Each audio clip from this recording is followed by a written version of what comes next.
Teología bíblica del matrimonio. ¿Ya? Vamos a tocar, esto yo lo toco en dos aspectos, lo toco para el liderazgo y también lo toco para el seminario, ¿no? Por eso que ahí estoy colocando que este estudio de lo que vamos a estar compartiendo, está dirigido más a un nivel académico de hermanos que están en el Instituto Bíblico o en el seminario, ¿no? Entonces, el objetivo académico que nosotros queremos que ustedes capten aquí es explicar el origen del matrimonio en el diseño eterno de Dios. También interpretar los pasajes bíblicos, tanto del Nuevo como del Antiguo Testamento, sobre lo que es el matrimonio. Y vamos en este tema, por ejemplo, en este primer tema que vamos a tocar, vamos a hablar sobre algunos roles bíblicos como fundamento exegético, y también vamos a identificar el propósito redentor y escatológico del matrimonio cristiano. Suena muy rebumbante de repente estas palabras, pero lo voy a hacer en una forma muy simple para que todos nosotros podamos captar la profundidad de este tema que es muy, muy importante para nosotros como siervos y también como líderes. Muy bien, entonces empezamos con el matrimonio en el diseño de la creación. Cuando hablamos en el matrimonio como el diseño de la creación, nos va a llevar lógicamente a este pasaje de Génesis capítulo 1 del 26 al 28. Un pasaje muy conocido por ustedes, y entonces dijo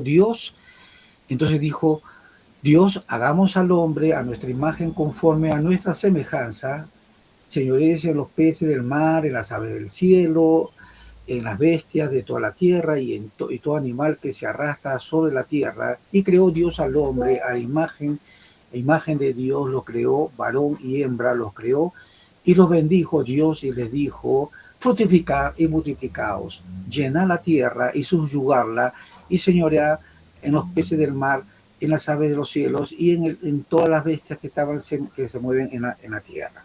Es un pasaje muy conocido por nosotros, y aquí vamos a ver un poquito el contexto de la caída del hombre, ¿no? Cómo empieza de la caída del hombre todo este concepto de la problemática familiar. Porque antes de ello, ya usted, bueno, esto en el capítulo 1 nos habla de cómo se fue formando todo, de todo cómo Dios lo creó, Dios bendijo todo lo que se hizo, todo género, toda especie que se iba creando, todo era bueno y bueno en gran manera, dice las Escrituras, ¿no es cierto? Porque el hombre estaba en la comunión, en la relación, dice las Escrituras que el hombre estaba desnudo, y se movía por todo el Edén.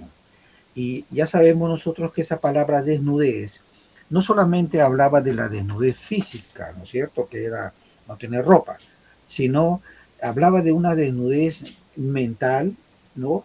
Hablaba de la desnudez también emocional, física y relacional. Se relacionaba con Dios en todos esos aspectos. Había una comunión, un cara a cara con Dios, una consulta a Él, y Él se gozaba en medio del Edén donde Dios lo había puesto.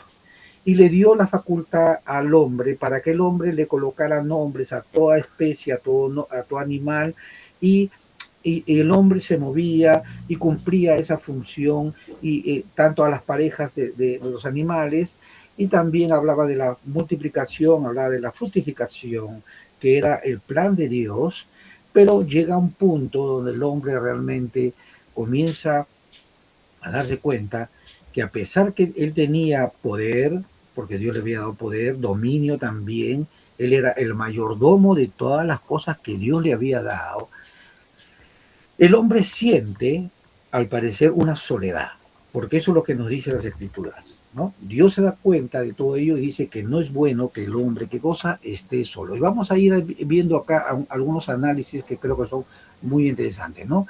El hombre y la mujer son creados a la imagen de Dios, ¿no? Y también la bendición de fructificar está ligada al diseño del matrimonio. Esto es muy importante que lo vayamos nosotros recalcando, ¿no? El matrimonio surge en un contexto de una perfección moral. O sea, no había ahí todavía pecado. Todo era comunión. todo era relación y había realmente este vínculo muy, muy cercano con Dios. Entonces, en el principio teológico que nos vamos a estar tocando ahora nosotros, el matrimonio no es un remedio del pecado, porque acuérdense que el matrimonio fue creado antes del pecado, sino que era parte del orden creacional. Dios creó el matrimonio, no lo creó el hombre, ni por error del hombre, ni por falla del hombre, sino que lo creó Dios en un propósito muy específico que lo vamos a ir desarrollando y vamos a ver también las consecuencias después cuando se rompe ese orden. Entonces, la necesidad relacional del hombre era evidente. Ahí lo vemos ahí en el capítulo 2, versículo 18. No es bueno que el hombre esté, ¿qué cosa? Que el hombre esté solo. Entonces, aquí vamos a tener una pequeña observación exegética en cuanto a estas palabras para poder profundizar un poco más en el tema que queremos nosotros hablar. Ahora, esta necesidad relacional del hombre era muy importante. No es bueno que el hombre esté solo. Muy bien, miren, el análisis que hemos hablado hace un momento, eh, vamos a analizar algunas palabras que yo creo que son muy importantes, ¿no? La necesidad relacional del hombre, ¿ya? En Génesis 2:18 dice que no es bueno que el hombre esté solo.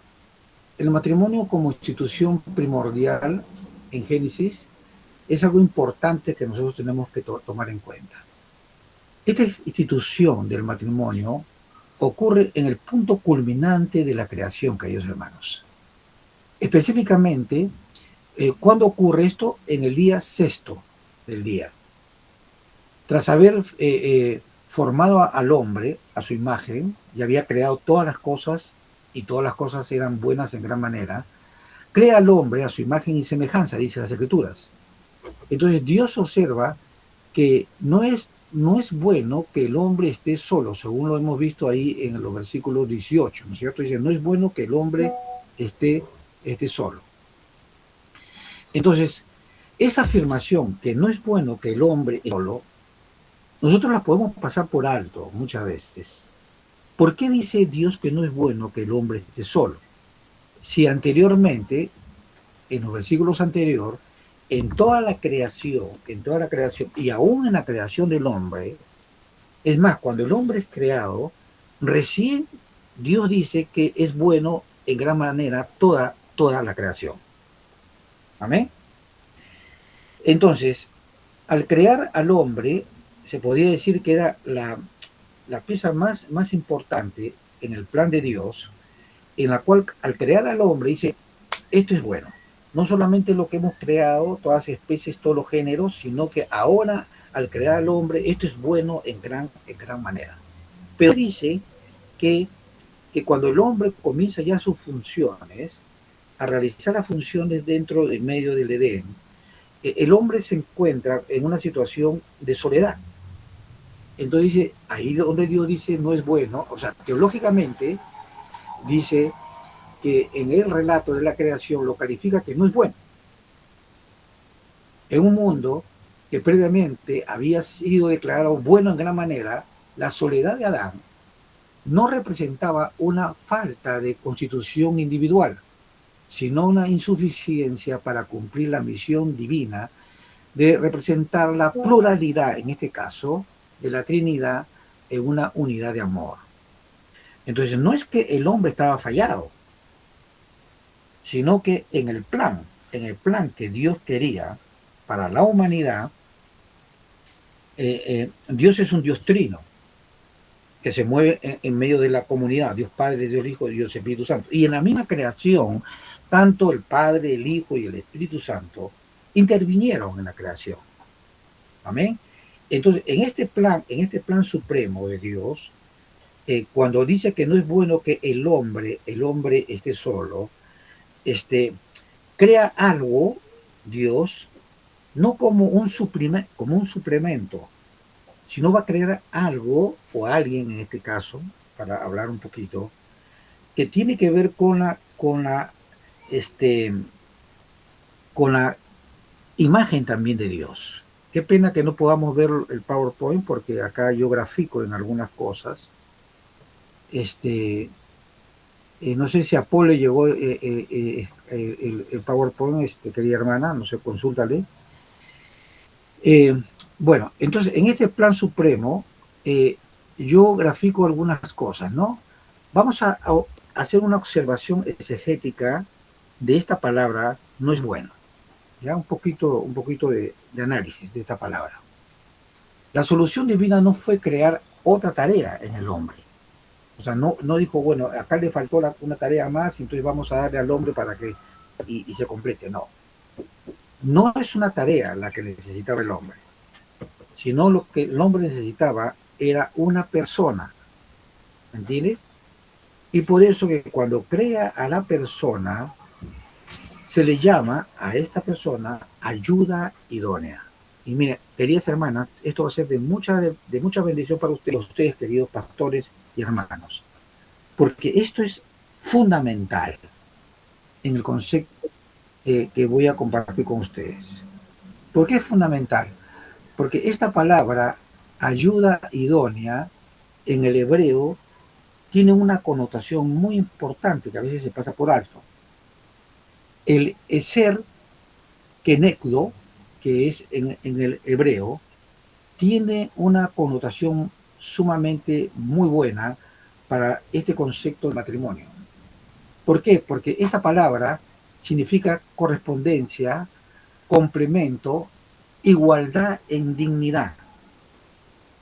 Voy a repetirle nuevamente. Correspondencia, complemento, igualdad en dignidad. Ahora, el mal manejo de este concepto del hombre y de la mujer, que son los grandes nosotros llevamos en la teología y muchas veces en el concepto de quién es el hombre y quién es la mujer, y que la mujer se siente desvalorizada y el hombre muchas veces asume conceptos que no son los correctos, como el machismo o el feminismo que después vienen, son problemas por una mala teología o una mala enseñanza del rol del hombre y el rol de la mujer, en la cual se piensa que la mujer es menos que el hombre. Y en ningún momento la Biblia nos dice a nosotros que la mujer es menos que el hombre. O sea, en dignidad, el hombre y la mujer son iguales a los ojos de Dios. Es más, la mujer cumple un rol sumamente importante en lo que es el plan de Dios. Entonces, yo después les voy a mandar el PowerPoint para que ustedes lo puedan visualizar un poco, ¿ya? Entonces, esta correspondencia, complemento, igualdad y dignidad que tiene la mujer es sumamente importante. Y como estamos haciendo un exégesis, vamos a analizar un poquito más este pasaje. O sea, el punto de partida de cualquier teología matrimonial debe ser el reconocimiento primeramente de la autoridad soberana de Dios como el creador. Él creó. Entonces, si Él creó, puesto que Él es el autor tanto del cielo y de la tierra, como lo dice Génesis capítulo 1, versículo 1, Él posee como Dios creador toda la prerrogativa exclusiva de definir la esencia de los límites y los fundamentos de su creación. No es el hombre.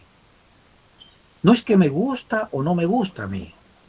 No es que el hombre puede decir, no, que yo soy la cabeza y a mí todo se sujeta, o que la mujer puede decir, no es justo que se dé esto, este patriarcado, que mayormente ahora es un concepto que se utiliza mucho en toda esta teología, ¿no es cierto?, progre, donde el patriarcado, que es el abusivo, que todo va para el hombre y no para la mujer, y entonces la mujer se revela, se levanta y dice, no, yo tengo mi derecho, ¿no es cierto?, para que también se me reconozca. No, eso la Biblia nunca tiene ese concepto, lo tiene muy claro. ¿Cuál es el rol de la mujer? ¿Cuál es el rol del hombre? Y para nada la mujer es disminuida en su concepto. Entonces, el matrimonio, por lo tanto, no es una construcción plástica, querido hermano, que la humanidad pueda remodelar a su conveniencia, sino que ya en este plan divino, en este plan creado por Dios, ya toma en cuenta esta estructura, esta normativa, donde Dios es el que está normando cada situación y cada cosa que se va dando, no se le escapa nada a Dios, no hay nada que se le haya escapado a Dios. Es algo que ya Dios lo tomó en cuenta y por lo tanto Dios sabía qué es lo que estaba creando y cómo lo estaba creando.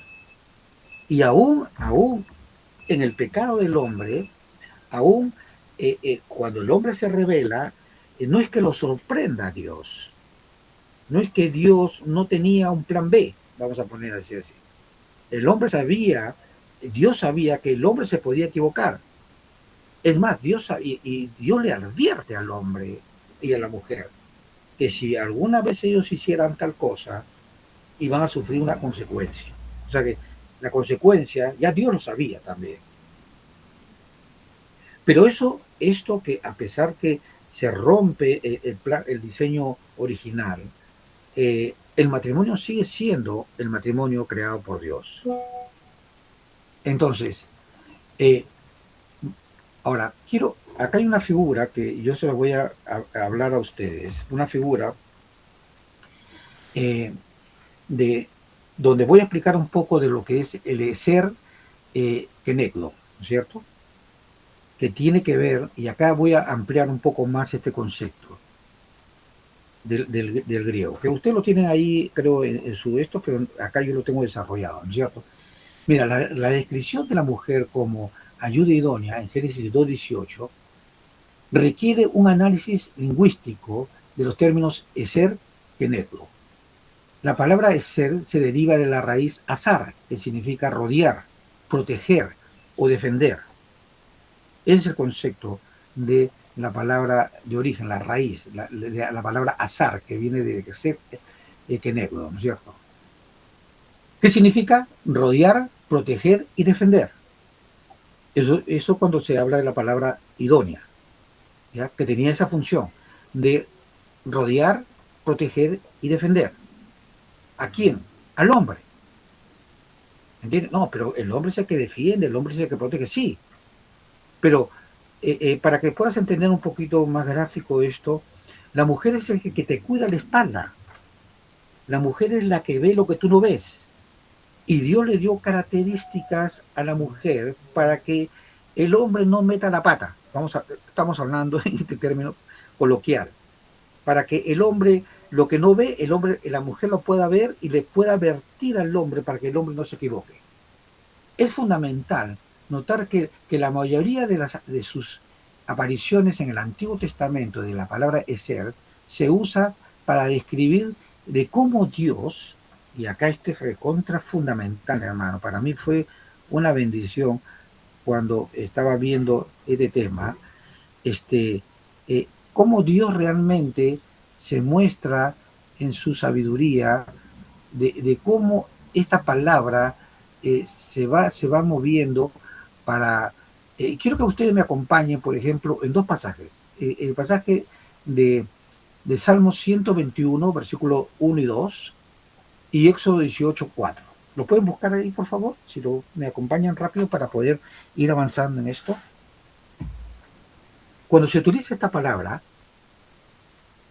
ser, ¿no es cierto? Lo encontramos nosotros. ¿Cuál era el concepto? ¿Cuál era el pensamiento de Dios? Y esta palabra se repite también en estos salmos, en este salmo y en Éxodo 18:4. ¿Quién lo tiene ahí? ¿Lo puede leer, por favor? Salmo 121, del 1 al 2. Cualquiera de ustedes, por favor, léalo. Alzaré mis ojos a los montes. ¿De dónde vendrá mi socorro? Mi socorro viene de Jehová, que hizo los cielos y la tierra. Amén. Ahora, Éxodo 18:4.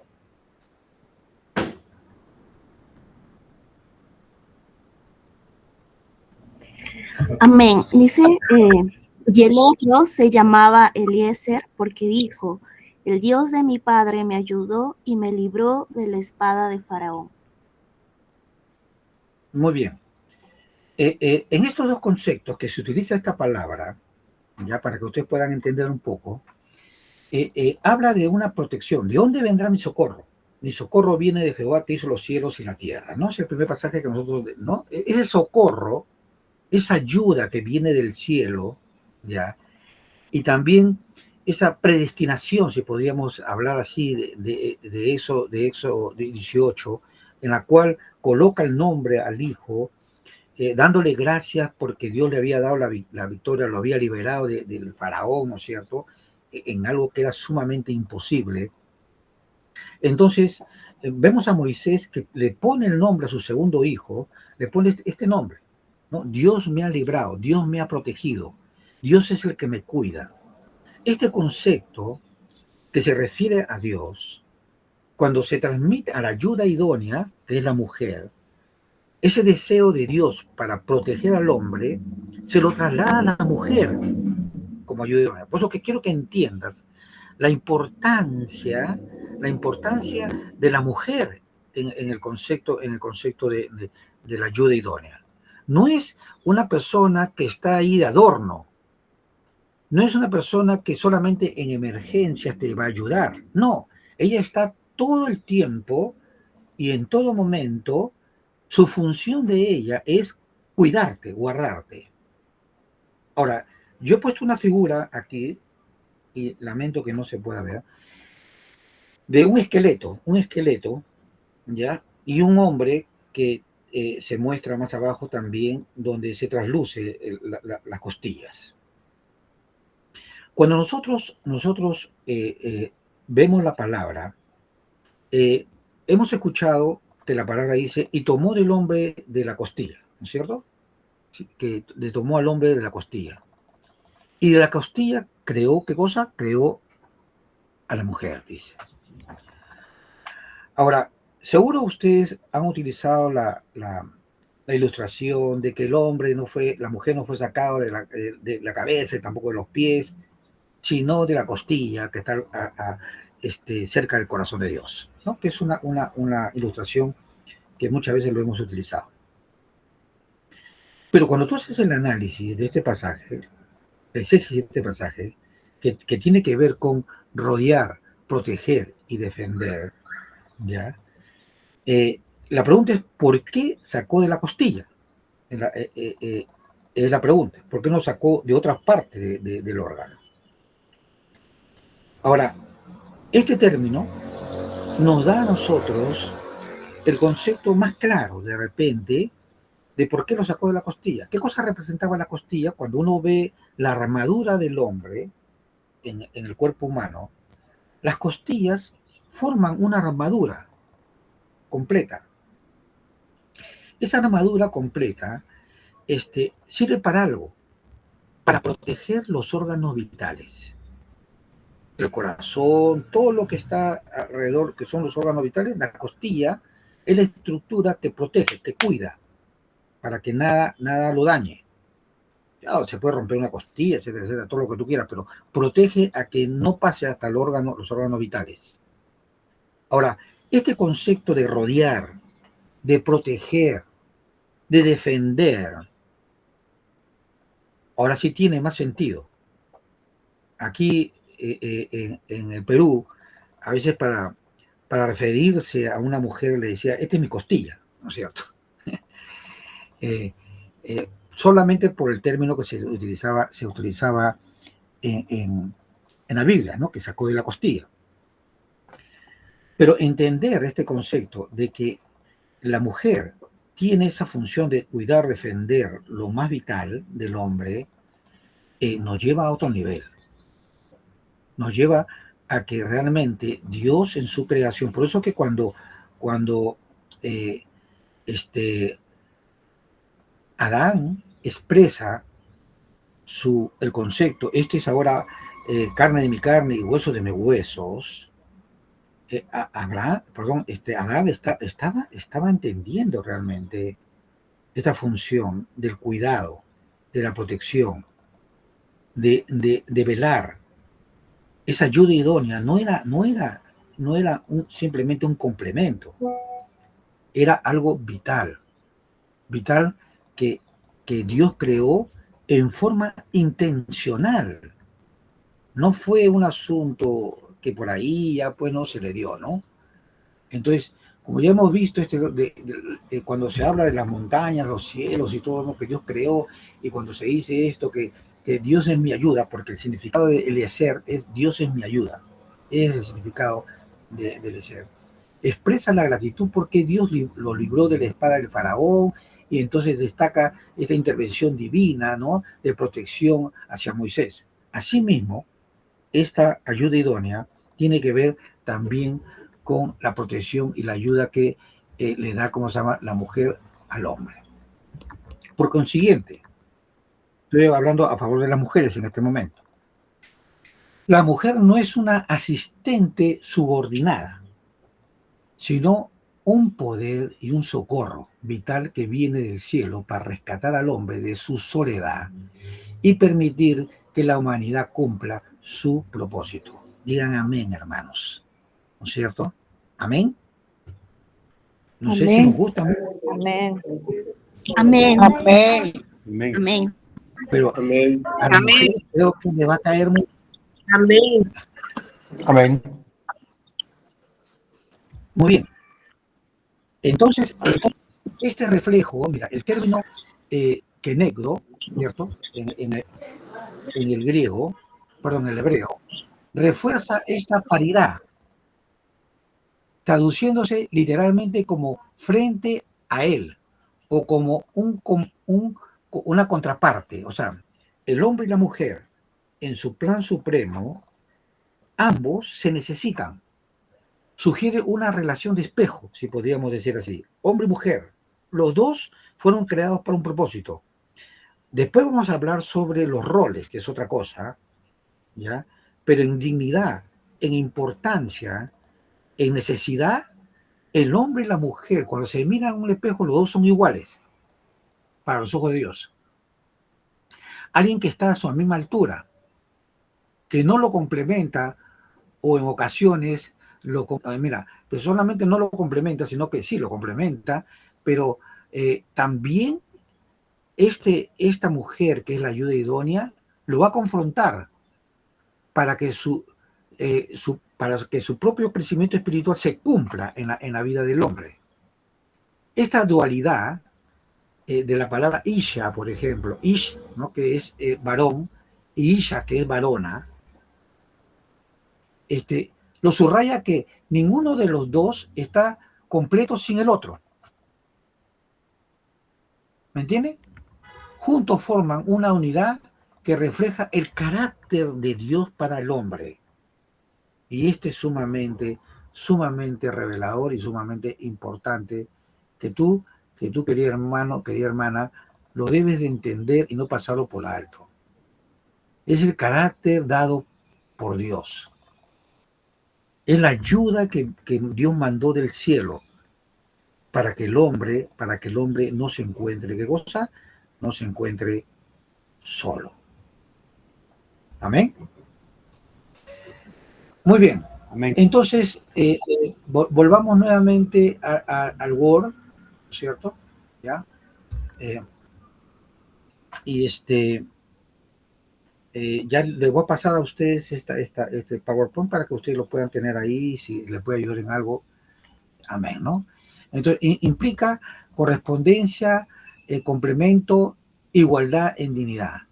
Este punto de partida de cualquier teología matrimonial, como ya le dije, debe ser reconocido siempre con el concepto de la autoridad divina de Dios. Dios es el que determina, y más adelante, aun cuando el hombre peca y la mujer peca, ya ese concepto de que quién tuvo la culpa, si la mujer tuvo la culpa, que la mujer lo hizo caer al hombre, etc., no es verdad tampoco. Ese concepto no es lo más bíblico que a veces nosotros decimos. La mujer tuvo la culpa. Es la parte más sencilla, ¿no? Más simple. No. ¿Por qué? Porque Dios lo puso al hombre como mayordomo. Y cuando lo puso como mayordomo y viene la mujer en esta ecuación que ya le he hablado yo a ustedes sobre el cuidado, también había una responsabilidad de que el hombre cuidara. La mujer cuidaba en un aspecto, pero el hombre tenía que cuidar en todo el plan, porque el hombre era el que había sido puesto como mayordomo y la mujer estaba como ayuda pequeña. no obstante, pero el hombre tenía la responsabilidad. Y cuando el hombre no actuó cuando debía de actuar, preveyó cuando debía de haber previsto, si podríamos decir así, el hombre dejó de cumplir su función. Por eso que el juicio pasa a Adán. Las consecuencias lo sufre también Eva. Pero el pecado se le llama pecado adánico. No se le llama el pecado de Eva. Es el pecado, y el pecado pasa de generación a generación por el pecado adánico. Porque el hombre, teniendo que cumplir su función, no lo hizo. Y lógicamente hubo consecuencias para los dos. Pero también hubo consecuencias para la humanidad y para la tierra y para todo lo que se había planeado.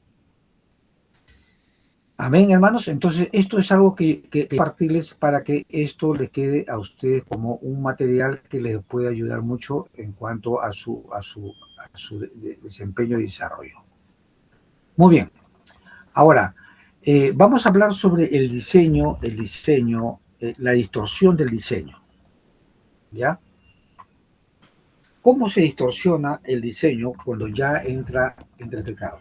Lili, tú me dices aquí tenemos el intermedio y todo lo demás, pero yo voy a continuar, voy a seguir y voy a permitir que también mis hermanos puedan participar en cualquier momento que ellos necesitan. ¿Ya? Perdón, hermano. Muy bien. Solo quería confirmar, ahorita estuvimos hablando principalmente del punto 1.2, la necesidad relacional del hombre, y la parte de ser como más en la parte de su raíz, como comentaba. Sin embargo, no sé si vamos a tomar el punto 1.3 antes de pasar a la parte de la distorsión del diseño. Ah, sí, 1.3, perdóname, sí, está bien. 1.3, ¿no? La institución también del matrimonio, ¿no? De cómo se formó el matrimonio. Sí, gracias, hermano, por el aporte. Vamos entonces ahí, ¿ya? Cuando hablamos entonces, a ver, permítame por favor. Allá, la institución formal del matrimonio, ¿cierto? A eso es lo que te estaba refiriendo, ¿no, hermano? Muy bien. Amén. Aquí en Génesis 2:24, ¿no? Y por lo tanto dejará el hombre a su padre y a su madre, ¿no? Ese es el texto que nosotros también manejamos mucho en el matrimonio. Cuando casamos muchas veces decimos eso, ¿no? Ahora, esa separación dejará, ¿no? Es una separación muy sabia. Ahora, yo sé que en Latinoamérica, mucho en Latinoamérica, lo he visto, he tenido la oportunidad de viajar, el concepto comunal, el concepto de vivir en familia, es muy común. Es muy común que los hijos vivan con los padres, con los abuelos, con las familias extendidas, y todos viven en un solo lugar, en una sola casa, construyen encima y viven así, y entonces eso crea vínculos, es cierto, pero también crea problemas. ¿Me entiendes? Muchos problemas. Entonces, cuando Dios dice dejará padre y madre, ¿no? Lo mismo también, acuérdense ustedes que esto ocurre con Abraham. ¿Se acuerdan ustedes? Cuando le dice a Abraham, deja tu tierra y tu parentela, y Abraham no obedeció. Y las consecuencias las sufrió Abraham.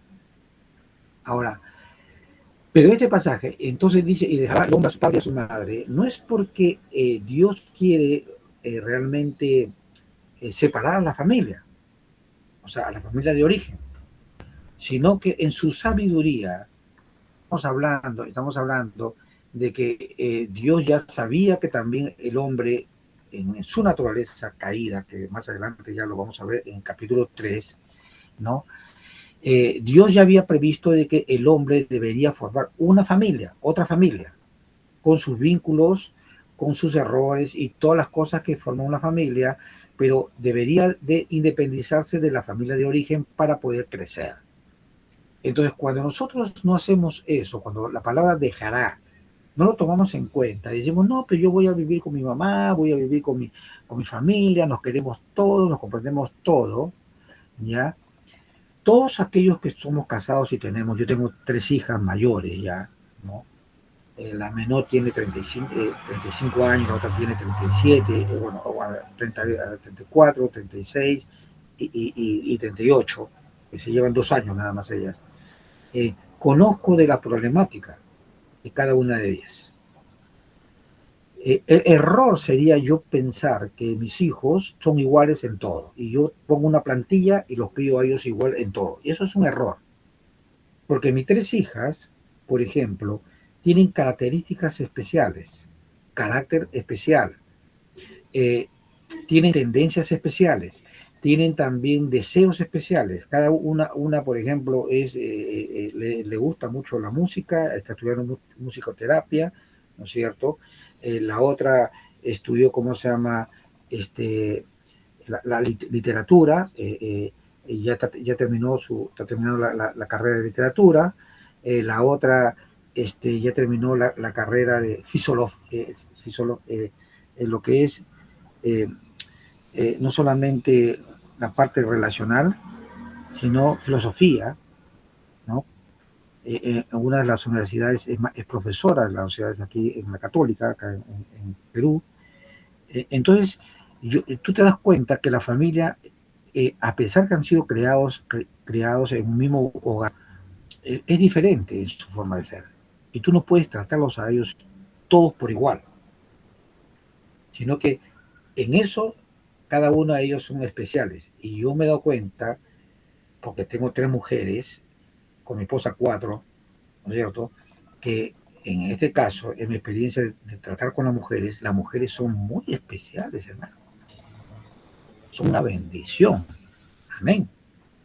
¿No? Pero también son diferentes a los hombres, porque ya por la gracia Dios también me ha dado a mí 2 nietos hombres, y yo veo la diferencia completa en la crianza y cómo ellos se han ido desarrollando. Entonces, en esto dejará padre y madre. Es muy importante porque tú necesitas tener un espacio físico y también una distancia prudencial. Esto no quiere decir que tú vas a abandonar a los padres o vas a abandonar a tu madre y que nunca más vas a verlos a ellos. No, no está diciendo eso. Está hablando de una distancia en la cual tú te tengas que dar un espacio prudencial y comiences tú a formar la nueva que Dios te está dando. Dejará padre y madre y se unirán y serán ellos una sola carne. Esa una sola carne son vínculos espirituales, emocionales, relacionales que se van a unir y van a ser diferentes de repente a los padres. No quiere decir que los padres no influyen en los hijos, sí influyen, ¿ya? Pero no determinan. ¿Me entienden? Esto es también muy importante, porque muchas personas arrastran situaciones emocionales y relacionales que dicen mi padre me arruinó la vida o mi madre me arruinó la vida y por lo tanto yo soy así porque el mundo me hizo así, ¿no es cierto? Es así. Aquí hay que trazar una línea bien clara. Sí, los padres van a influenciar, sí los padres pueden afectar a los hijos, pero no determinan. Por lo menos en los cristianos no lo determinan, porque los cristianos tenemos la opción de ser redimidos y también ser nuevas criaturas y poder continuar, ¿no? Eso no quiere decir que no pueden dejar marcas, sí van a dejar marcas. Pero por eso que la sabiduría de Dios se separarán de padre y madre y formarán una nueva familia. La unión, ¿no? Dice unidad, dice, ¿no es cierto? Y esto habla de una adhesión, habla de una unidad muy profunda. Cuando se une el hombre y la mujer, no se unen físicamente nada más. Se une cuerpo, alma y espíritu. Los 3 conceptos. Y esto les voy a decir a ustedes, hermanos, claro, porque en una teología muy superficial se piensa que solamente lo físico es lo más importante. No. Físico tiene que ver alma, cuerpo y espíritu. Y cuando tú pecas, tú pecas en los tres aspectos.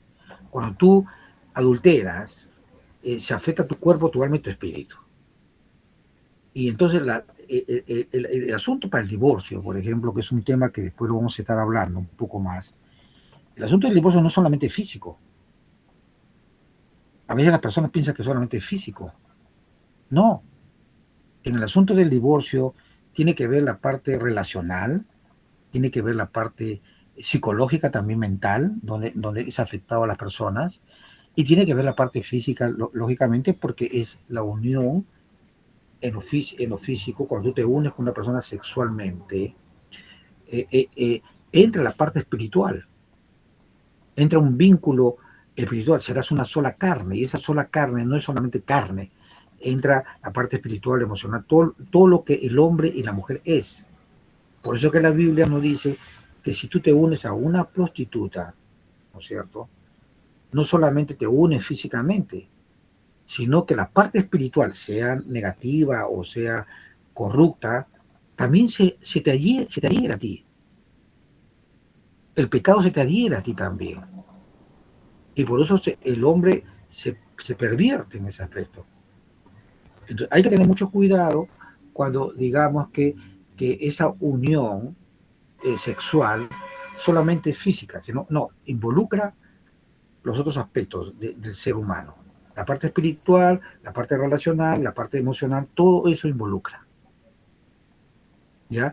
Por eso que cuando nosotros preparemos a nuestras parejas para el matrimonio, ¿ya? Tenemos que prepararlo no solamente en que tú te vas a casar y hablar de la parte sexual, no. Tienes que hablar de la parte emocional, del aspecto relacional, porque son vínculos que se van a estar uniendo. Es más, cuando ustedes dan los votos que normalmente en las iglesias se incluyen en estos aspectos, la fidelidad, la provisión, la parte emocional, el cuidado, todos esos aspectos se involucran en lo que es el matrimonio. Entonces no seamos cortos o de repente muy simples en considerar que si tú ya no tienes relaciones sexuales y ya no tienes matrimonio. No, no es eso solamente. Involucra más. Y las mujeres entienden más este concepto, porque las mujeres, más que el sexo, las mujeres buscan las relaciones. Pero eso es un tema que vamos a ir viendo y desarrollándolo ya más adelante para entender un poco más esta unión. Entonces, la unidad que serás una sola carne. Ese es el misterio del matrimonio, de una sola carne. Y esa sola carne también lo puedes hacer con gente que no es tu esposa o tu esposo. Entonces, por eso hay que tener mucho cuidado, en eso se llama adúltero. ¿Quién es el adúltero? Aquel que adultera algo que es legal, ¿no es cierto? O algo que es real. Finge ser algo que no lo es. Entonces, ese es otro aspecto también. Estas palabras que son fundamentales en cuanto hasta a la constitución o la institución del matrimonio, es importante que lo tomemos en cuenta y lo enseñemos también bien. ¿Ya? El matrimonio implica prioridad, pacto, también una unión integral, espiritual, emocional y física. Amén, hermanos. Entonces, eso es importante que lo podamos entender para poder también una buena enseñanza y no ser muy superficial a veces en que tú cásate o únete con una persona y que todo va a ir bien. No es así. Va a involucrar muchas más cosas entonces. Muy bien, entonces pasemos ahora ya. Pastor. No sé si hasta ahí hay alguna pregunta. Sí, buenos días. Buenos días, Dios le bendiga a todos. Digo, y a todas. Muy interesante ese punto que usted está tratando. Y pensaba yo mientras usted hablaba, que por eso a veces todo tiene una razón de ser. Antes en los noviazgos las personas se conocían precisamente por eso, para ver algunas de nuestra fortaleza y nuestras debilidades, porque no lo vemos no conocemos realmente todo, pero nos ayuda, y eso hacía quizás que los matrimonios fueran más fuertes. Sí, sí, mira, hay una palabra eh, que mucho se utiliza en las relaciones matrimoniales. Antes de casarte con una persona, ¿qué cosa le decimos nosotros a los jóvenes? Le decimos, no te unas con yugo desigual, ¿no es cierto? Es un concepto que nosotros utilizamos mucho. No te unas a yugo desigual. Ahora, cuando tú dices no te unas a yugo desigual, el pensamiento, la primera idea que se nos viene a la mente es que no te unas con un incrédulo. ¿No es cierto? Eso es lo que se nos viene a la mente. No te unas con un incrédulo. Ahora, ¿es suficiente la pregunta? ¿Es suficiente que te unas tú con un creyente para casarte? ¿Es suficiente eso? ¿Que sea creyente y que se haya bautizado? Ahora, yo les voy a hacer otra pregunta a ustedes. Y voy a utilizar un pasaje muy conocido por ustedes, porque a veces también es mal interpretado. Ustedes han escuchado que el amor cubre multitudes de pecados, ¿no es cierto? Todos lo hemos escuchado ese pasaje. Es cierto que el amor cubre multitud de pecados, ¿ya? Eso habla de la misericordia que el creyente debe tener. Pero ahora le hago la otra pregunta muy usual también y muy coloquial que se utiliza en el ámbito de las relaciones. Mi amor lo va a cambiar. Mi amor va a hacer que ese hombre malo o esa mujer mala realmente me llegue a amar. O sea, mi amor va a ser tan grande que va a hacer que realmente él cambie. Es más, si yo le doy hijos, ¿ya? A él lo voy a tener más cerca, porque me va a amar más a mí y también el vínculo de tener más hijos va a hacer que nuestro amor crezca. Entonces, yo lo puedo cambiar a él, la puedo cambiar a ella por mi amor. Porque ustedes no van a escoger la novia, no van a escoger la persona con la que la persona se va a casar. Es más, mira, yo he visto pastores que piensan, los pastores, que ellos son los que van a escoger el novio o la novia de su líder o de la persona. No, estás equivocado, querido hermano, querida hermana. No dice la Biblia que tú debes de escoger. A nosotros los pastores, a los líderes, Dios nos llama para ser servidores, ¿no es cierto? Y por lo tanto, somos ayudadores, si podríamos así, en la administración de las cosas de Dios, a que las personas puedan tomar las mejores decisiones. Por eso que es necesario que tú capacites a las personas, ¿ya? Que aconsejes a las personas. Y una de las cosas que he aprendido en los años es que yo como pastor no puedo yo decir, tú tienes que hacer esto y tú tienes que hacer el otro en el aspecto de cosas tan importantes como, mira, las cosas más importantes en la vida son dos. Uno, primeramente, haber conocido a Cristo, tu fe, y lo segundo es con quién te vas a casar. ¿Ya? Entonces, para ello, la persona tiene que tomar decisiones. Y esas decisiones van a marcar para toda su vida, en la vida de la fe y también en la vida matrimonial. Entonces, nosotros los pastores y los líderes tenemos que primeramente capacitarnos y tener las herramientas para ayudarles a ellos a que ellos tomen la decisión. Y para que no te digan, pastor, usted me dijo esto, yo lo hice, pastor, usted, ¿cómo se llama? Me recomendó y mira cómo salió ella. No, mira, tú elegiste, tú tuviste toda la capacitación, te advertimos de ciertas cosas, a pesar de eso tú decidiste, no, que yo voy a casarme y yo voy a hacerlo, y a pesar que se te dijo, mira, de repente por acá hay peligro, arregla esto primero, y si no lo arreglas, vas a tener, nosotros podemos dar consejos, podemos dar herramientas, pero la decisión y la responsabilidad va a recaer únicamente en la pareja que toman esa decisión. Ahora, Bien. por eso es importante, hermano, que esto lo tengamos claro y no vea, porque mira, aquí en Perú, antes esto era un mito, ¿no? O era una cosa impensable. En el Perú, los divorcios evangélicos están tan igual que los divorcios católicos, vamos a poner así, ¿no? Que era la iglesia tradicional. Ya no hay diferencia. ¿Por qué? Es la pregunta. Ahora, yo te voy a lanzar otra palabra todavía, ¿no? ¿Hay yugo desigual entre creyentes? Wow. Sí, sí. Sí, claro que sí.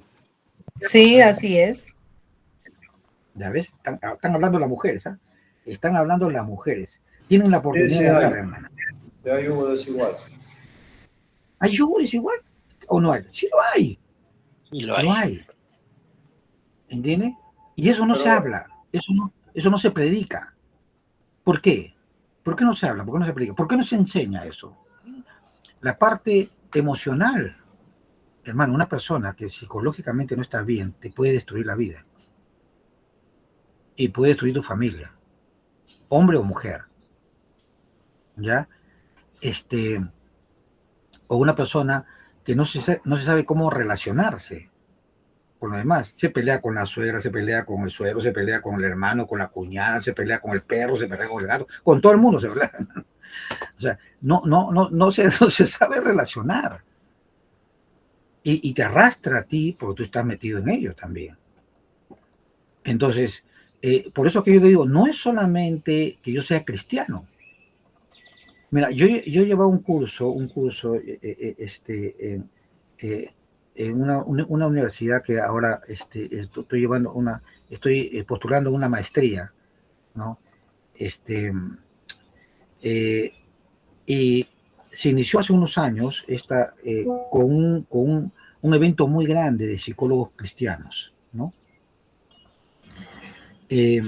Para formar una universidad. Fui parte de esa comisión y invitamos a Gary Collins, no sé si ustedes lo habrán conocido, algunos de ustedes, de repente los que son un poquito más antiguos, han conocido de sus libros y todo lo demás. Ernst Meyer, que es una psicóloga, psiquiatra cristiana, le invitamos también para que sea parte de esta convención. Y fue algo muy revelador para los que estuvimos ahí, para los pastores que estábamos, eran pastores, todos los pastores de Latinoamérica, ¿no? O sea, habíamos reunido en Texas para fundar esta universidad, ¿no? Entonces, ella, la psicóloga, Erlene Meyer, que tiene como 4 libros muy lindos, dijo algo que a mí me cambió el esquema como pastor, ¿no? Ella dijo, mira, todos nosotros en la vida cristiana tenemos un GPS. En ese entonces la palabra GPS recién estaba entrando al ámbito del conocimiento, ¿no? Mayormente se utilizaba en esa época en las minas que se metían al fondo y se utilizaba un GPS para que si se cayera la mina lo pudieran ubicar a las personas, ¿no? Entonces eran solamente empresas en ese entonces que utilizaban los GPS, ¿no? Entonces ella decía, mira, el GPS tiene una función que en lo más profundo que tú te encuentras va a mandar una señal hacia el satélite, y esa señal va a ser captada y va a poder saber dónde está la persona que está sumergida, vamos a poner, por los escombros, si fuera así, ¿no? Entonces, pero manda la señal del fondo y sale hacia la superficie y para que sea captada. Entonces ella explicaba, me acuerdo, decía, todos los cristianos que estamos rodeados acá, estábamos pastores ahí y todo el ámbito cristiano, todos los que están aquí, no dudo que ustedes sean cristianos, no dudo que sean pastores, no dudo que ustedes sean personas muy reconocidas en el ámbito donde ustedes se dan. Pero cuando el cristiano piensa que todo es espiritual y que es bueno, ¿no? que pensemos que todo es espiritual y que crecemos en la vida cristiana. Y no hay otros ámbitos, tanto en la relación, por ejemplo, ahora ya se habla de ¿cómo se llama?, de inteligencia relacional, se habla de inteligencia emocional, y bueno, la inteligencia espiritual que nosotros manejamos, la sabiduría, que nosotros conocemos como sabiduría, ¿no?